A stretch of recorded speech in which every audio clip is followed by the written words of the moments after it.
Pan India darling Prabhas కథానాయకుడిగా నటించిన కల్కి చిత్రం సంచలన విజయం దిశగా దూసుకుపోతోంది. ఈ నేపథ్యంలోనే అత్యంత అరుదైన రికార్డు నెలకొల్పింది.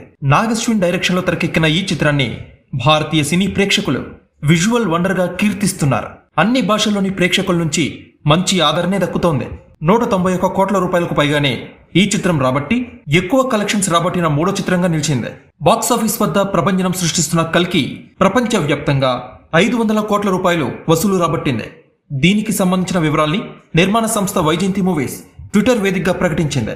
గురువారం విడుదలైన ఈ సినిమా శుక్రవారం, శనివారం, ఆదివారంతో 500 కోట్ల క్లబ్ లో చేరింది.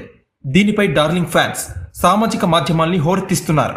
ఇక ఈ సినిమా క్లైమాక్స్ చూసిన వారంతా కల్కి 2 ఎప్పుడొస్తుందని ఎదురు చూస్తున్నారు. ఈ సినిమా తొలి రోజే 191 కోట్ల రూపాయలకు పైగానే రాబట్టడంతో తొలి రోజే 100 కోట్ల కలెక్షన్స్ కొల్లగొట్టిన సినిమాల జాబితాలో చేరింది. దేశవ్యాప్తంగా ఈ జాబితాలో మొత్తం 11 సినిమాలు ఉండగా అందులో 6 సినిమాలు డార్లింగ్ ప్రభాస్వే ఉండడం గమనార్హం.